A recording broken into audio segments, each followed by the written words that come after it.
I'm going to teach you how to 3-ball juggle in this video. I'm going to start by talking about why I think you would want to learn to 3-ball juggle. If you want to skip straight to the learning, you can just skip ahead to the few minutes mark. I'm sure I'll be done by then. So juggling and other flow skills, it's the ultimate complement to your strength training and your stamina, endurance, cardio training. The way I like to slice it these days is skill, speed, stamina, strength, and stretch. These are the 5 athletic capacities. Usually people think of strength and conditioning, or bodybuilding bros just lift and try to get the aesthetics. You want to be able to use your body and have a level of skill that makes you better on the pitch, better on the field, better in life. No matter your sport, there is one skill that will always separate you from the rest, and that's proprioception, or your ability to map the space around you and move through it efficiently and effectively. It's not a bad thing to be able to organize and coordinate your environment. It's not a bad thing to train your brain. The flow skill categories, so things like juggling, rope, stick, kettlebell juggling, mace, dance, like creative stuff, it's like flexing your brain muscle. It's like flexing your creative muscle. You hear things like learning to brush with the opposite hand is really productive because it trains your brain. We know our brains are neuroplastic now. You might have heard other things like drive a different way home, or put a different leg into your pant first, or stir the pot with your opposite hand. Why? To train our brain. And our brains, let me throw this image up on screen and show you this 2-scale diagram.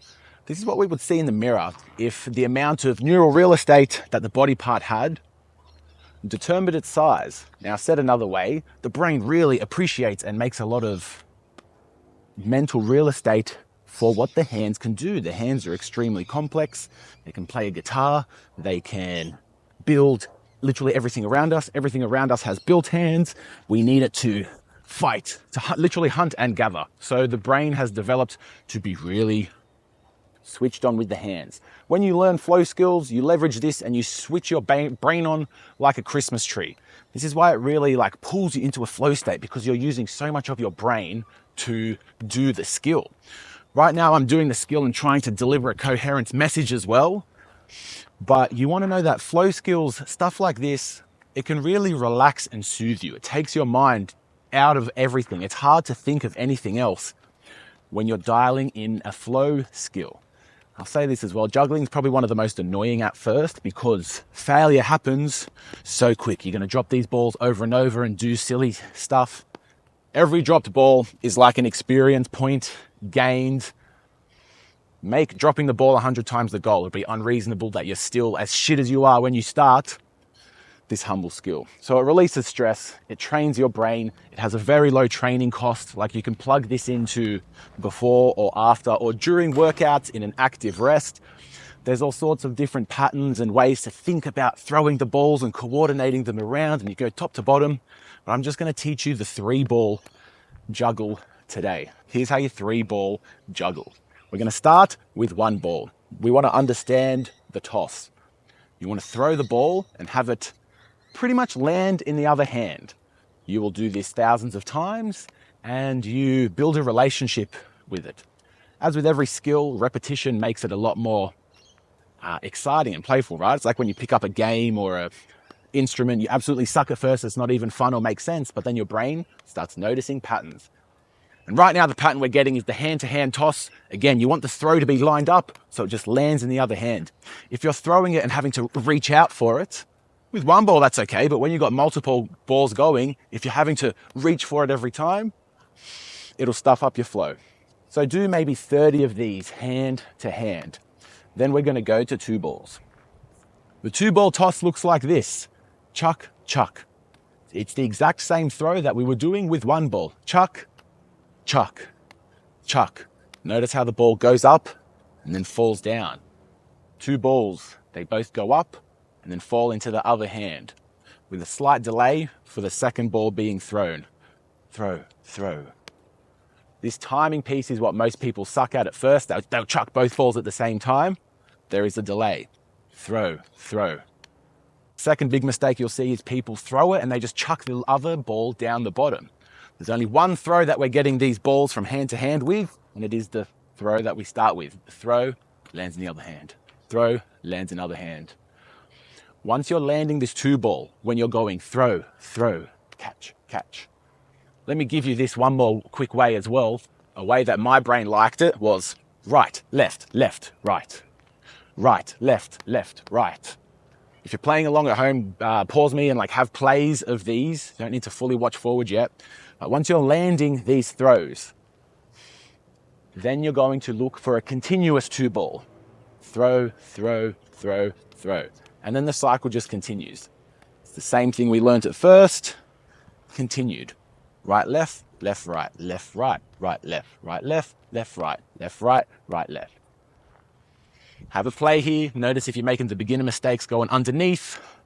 And let me say as well, aim for about your head height. That'll give your hands enough time underneath to organize where they want to be to catch the ball. Throw, as it's falling down, you throw the other ball. All right, I think you've got it now. Once you're landing that, we can get into our 3-ball. The way that we're going to learn the 3-ball at first is not by even catching the balls. So you've got the hand with 2 balls. This one throws first.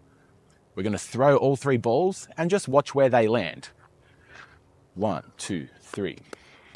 Here we go. So if you have 2 balls and 1, it means that you're throwing them to where they want to go. Remember how I said at first, the only throw that we're playing with here, or at least aiming for, is the throw where it lands in your other hand.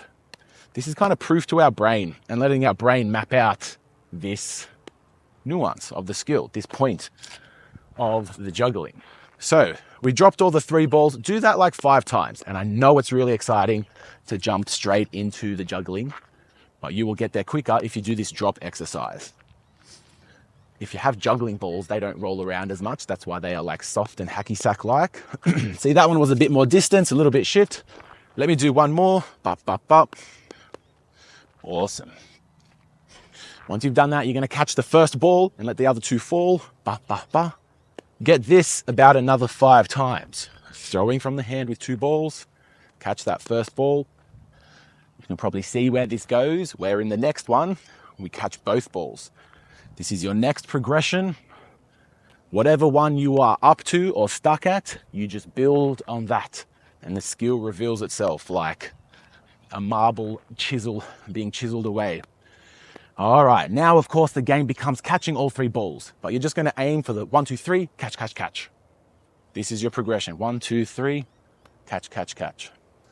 1, 2, 3, catch, catch, catch. Let me make a point here. So 2 balls is starting in the right hand. If you do catch, catch, catch, they're both going to be in the left hand. I think it's nice to, at first, keep starting with your good hand. 2 balls in your good hand. Insert gay joke here. 2 balls in your good hand and build up ladders like I show you. We've done the 1, 2, 3. Go back to that right good hand. Go 1, 2, 3, 4. That's called a drop. You'll do plenty of those. 1, 2, 3, 4. Ladder up to 10. 1, 2, 3, 4, 5.